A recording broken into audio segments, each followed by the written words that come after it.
Agora, nesta noite, eu quero que você vire comigo para o capítulo 15 do Evangelho de Lucas. Capítulo 15 do Evangelho de Lucas. E é aqui que Jesus conta uma história. Ele conta 3 histórias. Ele sempre usou histórias para ilustrar verdades espirituais. São chamadas de parábolas. E todo mundo adora uma boa história. E Jesus foi acusado pelos fariseus, saduceus e alguns líderes religiosos de se relacionar e conversar com pecadores. E eles achavam que não se deveria fazer isso.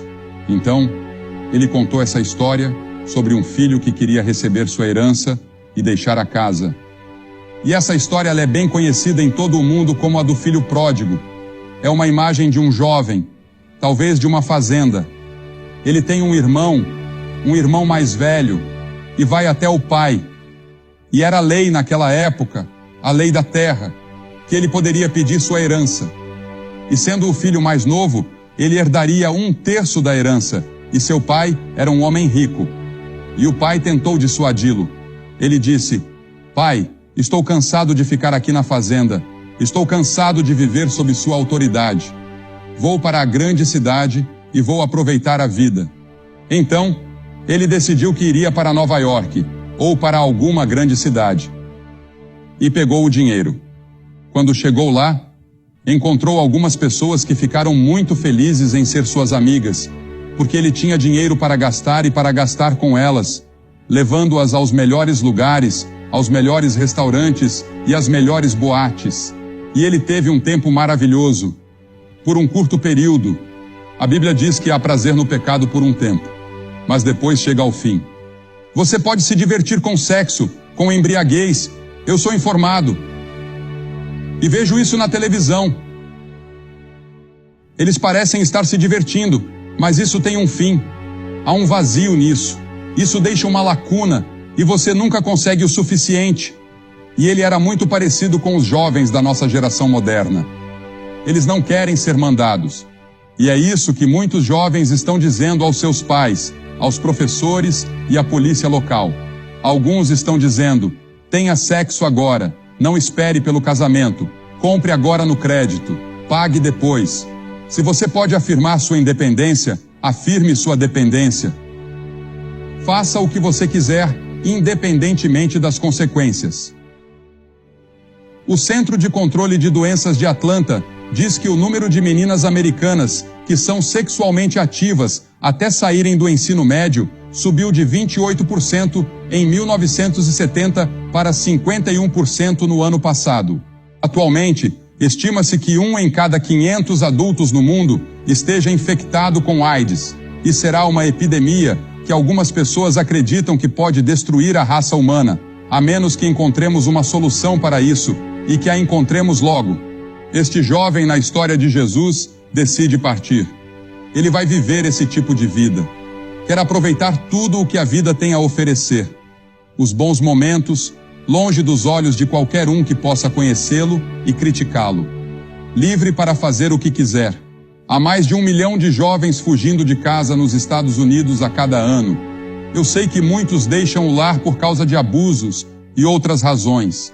Um artigo recente contou a história de um menino que fugiu para as ruas quando tinha 12 anos, e ele disse: "Eu era uma criança em problemas. Eu estava em problemas com a lei, com as drogas, com o álcool, com minha mãe, com a escola. Eu era viciado em drogas e traficante de drogas. Eu era um criminoso e uma vítima. Eu era um abusador e também abusado. E quantos dos nossos jovens foram para as ruas e deixaram seus lares? A vida nas ruas é um negócio perigoso. Deixe-me dizer, 1 em cada 3 adolescentes fugitivos é atraído para a prostituição em até 48 horas após deixar casa, com a ameaça da AIDS. A prostituição é uma forma lenta de suicídio. Quase todos os usuários de drogas nas ruas compartilham agulhas em sua busca por uma dose. A maioria ignora as precauções contra a AIDS. Os jovens das ruas morrem rapidamente e silenciosamente, como nos dizem nas revistas. Nos Estados Unidos, mais de 5.000 adolescentes por ano são enterrados em túmulos sem nome. Você sabia que 5.000 adolescentes por ano são enterrados em túmulos sem nome? Os adolescentes não são os únicos fugitivos em nossa sociedade. Centenas de milhares de homens e mulheres fogem uns dos outros e de seus casamentos através do divórcio. Uma pessoa, falando sobre uma comunidade rica no sul da Califórnia, disse: "Todos aqui estão fugindo de algo, e este é o último ponto. Não há mais para onde ir depois daqui." Eu vi um livro com um título recentemente na livraria. "Ajuda, Senhor, toda a minha vida dói." E quantas pessoas feridas estão aqui esta noite? Este filho pródigo é uma imagem de todos nós, porque todos nós, de alguma forma, estamos fugindo de algo. Alguns de nós temos que depender de algum tipo de sedativo só para passar o dia, ou algum tipo de estímulo, alguma ajuda para passar o dia ou a noite. Buscamos nossa felicidade pessoal e erramos o alvo do plano de Deus para nossas vidas. Jesus disse: "Vocês me servem com seus lábios, mas o coração de vocês está longe de mim." Muitos de vocês vão à igreja. A maioria de vocês, eu diria, foi batizada ou passou pela confirmação. Mas lá no fundo, há um vazio. E você não tem certeza de que, se morrer neste momento, iria para o céu. Você não tem certeza de que está pronto para encontrar com Deus. Não tem certeza de que conhece Cristo. Você está fugindo, correndo ao redor. Todos ao nosso redor aqui esta noite. Aqueles que estão nos ouvindo do lado de fora, fugindo de algo. Este garoto desperdiçou sua riqueza. E enquanto vivia, gastou tudo e não teve nada para mostrar. No capítulo 55 de Isaías diz: "Por que gastar dinheiro com o que não é pão e o seu trabalho com o que não satisfaz? Ouçam-me e comam o que é bom, e a sua alma se deleitará na abundância. Inclinai os vossos ouvidos e vinde a mim, ouvi, e a vossa alma viverá." Quando John F. Kennedy estava a caminho de Dallas para fazer seu último discurso, no dia em que foi assassinado, ele mencionou esse trecho de Marcos, capítulo 8. "De que adianta ao homem ganhar o mundo inteiro e perder a sua alma? Ou o que dará o homem em troca de sua alma?" Em outras palavras, você poderia ter o mundo inteiro. Não valeria a pena se tivesse tudo o que não pode obter. Se tivesse tudo, não valeria tanto quanto a alma que vive dentro do seu corpo. Veja, você tem um corpo, mas dentro dele vive sua alma ou seu espírito. Aquela parte de você que pode ter comunhão com o Deus Todo-Poderoso. E é essa parte de você que está perdida. E é essa parte de você que precisa de renovação, de dedicação ou de redenção. Então este jovem chegou à cidade e teve sua aventura selvagem. Mas então, uma depressão veio. Não foi uma recessão, foi uma depressão. E deixe-me contar, eu vivi a depressão dos anos 30, e há uma grande diferença entre uma depressão e uma recessão. O que estamos passando agora teria sido considerado uma grande depressão de riqueza em comparação com o que o povo dos anos 30 viveu neste país, e uma depressão pode voltar. Não sabemos. O quadro de reconhecimento desse jovem sobre sua situação é retratado por Jesus quando ele diz que ele começou a passar necessidades. A primeira coisa que aconteceu foi que ele perdeu o dinheiro. Ele não conseguiu arrumar um trabalho. Perdeu seus amigos. Eram amigos de ocasião, e ele não sabia o que fazer. Jesus disse que ele começou a passar necessidade. Estava com fome. E então, finalmente, arrumou um trabalho alimentando porcos. E aqui o vemos no chiqueiro. Ali estava ele, filho de um homem rico. Mas, por causa de sua própria luxúria e ganância, ele se afastou de casa. Agora, ele tem um trabalho alimentando porcos. Mas, enquanto estava naquela condição, ele aprendeu o que a verdadeira vida é. Ele se humilhou. Ele se arrependeu. Ele disse: "Vou me levantar e voltar para meu pai. Meu pai tem servos que têm muito mais do que eu. Vou voltar para meu pai e não serei mais seu filho. Direi a ele: Pai, quando eu chegar lá, vou me tornar um servo, se o Senhor apenas me aceitar de volta." Ele disse: Vou me levantar e voltar para o meu pai. Pai, pequei contra o céu. Note que ele disse, contra o céu e diante de ti, e não sou mais digno de ser teu filho. Aqui não há qualquer vestígio de arrogância. Ele não tenta justificar o que fez. Ele percebeu que pecou e se lançou sobre a misericórdia de seu pai. Na grande confissão de pecado do rei Davi, no Salmo 51, ele diz, os sacrifícios de Deus são um espírito quebrantado, um coração quebrantado e contrito. Ó Deus, não desprezarás. Porque neste trecho, Jesus nos ensina que Deus é o Pai. Ele nos ama. Ele anseia para que voltemos. Ele quer nos dar direção em nossas vidas. Ele quer nos dar paz, alegria e a certeza de que, se morrermos, vamos para o céu. Mas primeiro deve haver uma mudança. Você deve se voltar. Isso é chamado de arrependimento na Bíblia. Arrependa-se, diz as Escrituras. E então, diz o versículo, e ele se levantou e foi para seu pai. Ele se levantou. Ele teve que sair do chiqueiro. E é por isso que damos um convite em todas as nossas cruzadas. Damos às pessoas uma oportunidade de dar esse passo de arrependimento em direção a Deus. Muitos de vocês precisam dar esse passo hoje à noite. Bem, quando você voltar para casa, que tipo de recepção você vai ter? Ele não sabia.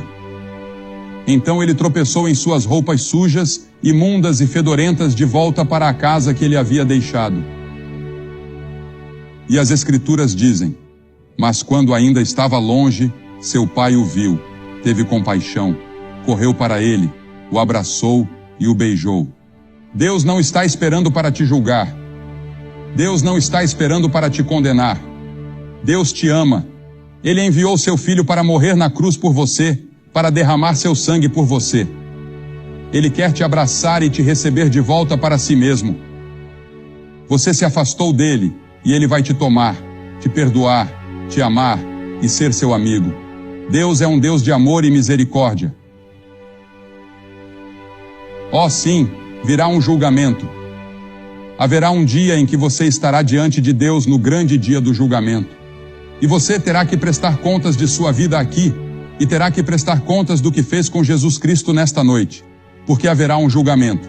Mas o julgamento de Deus também é temperado com seu amor e misericórdia. Ele está disposto a te perdoar esta noite. Ele está disposto a te dar uma chance esta noite. Hoje é o dia da graça e salvação para todos os que se achegarem a Ele. Não porque merecemos, mas por causa do que Cristo fez por nós na cruz. Pela cruz e pela ressurreição, Deus proporcionou um caminho para você ter paz, alegria e felicidade no seu coração. E à medida que você vai crescendo, precisa de direção. Não é para ficar vagando por aí, mas sim para ter um destino, algo para te guiar. Deus te guiará. Em Romanos capítulo 6 diz, o salário do pecado é a morte, mas o dom de Deus é a vida eterna em Cristo Jesus, nosso Senhor. Em 1 Pedro está escrito, Ele mesmo levou nossos pecados em seu próprio corpo sobre o madeiro, para que, mortos para os pecados, vivêssemos para a justiça. Pelas suas feridas fomos sarados. Porque vós éreis como ovelhas desgarradas, mas agora retornastes ao pastor e bispo das vossas almas.